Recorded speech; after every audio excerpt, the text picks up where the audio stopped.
Hey, what's up, guys? Hope everybody's doing well and having a great day. Looking at the poll results that we took a couple of days ago, asking if people preferred long-form videos or short-form videos. And as you can see, an overwhelming response of 410,000 plus voted in favor of short-form, opposed to 28,950 preferring long-form. So this video is going to be a short-form video. We're going to talk about the current situation with the sun and the earth. Right now we're in a G1 geomagnetic storm. That's courtesy of the coronal hole that's been facing the earth for right around 48 hours. Here's a look at the transition of the coronal hole. Here's where it was on the 8th over here in the eastern hemisphere. By the time the 10th rolled around, it was over in the western hemisphere facing the earth, and that energy now is impacting the earth, even though the coronal hole is transitioned deep into the western hemisphere of the sun. We're feeling the effects right now because it takes a while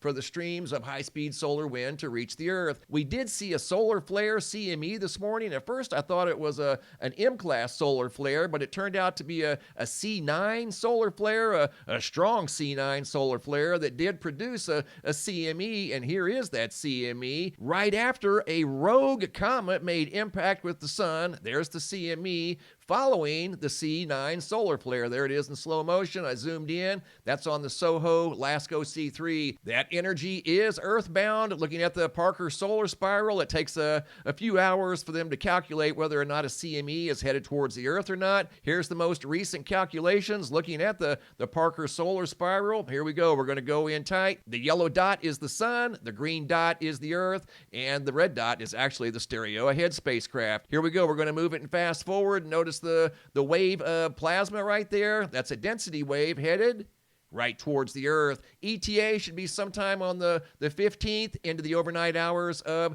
October 16th. So we could see yet another geomagnetic storm here in the coming days. Right now, once again, we're in the middle of a minor G1 geomagnetic storm that could last for another few hours into the overnight hours. But looking at the numbers around the high-speed stream of solar wind, the density is only at 1.4, so that's not very dense, and the speed's around 700 kilometers per second. So it's definitely moving very quickly, but again, it's not very dense. These streams of high-speed solar wind and CMEs require a certain amount of density to spark auroras around the globe, and a 1.4 is definitely not very dense. So we may not see any auroras from this stream of high-speed solar wind, but nevertheless, we are in the middle of a G1 geomagnetic storm right now as I do this video. And I have a couple of sky videos to share with you guys, starting off over here in Hazen, Arkansas. Video footage sent in by Tammy of a very bright orange sky. This is about as orange as you can get.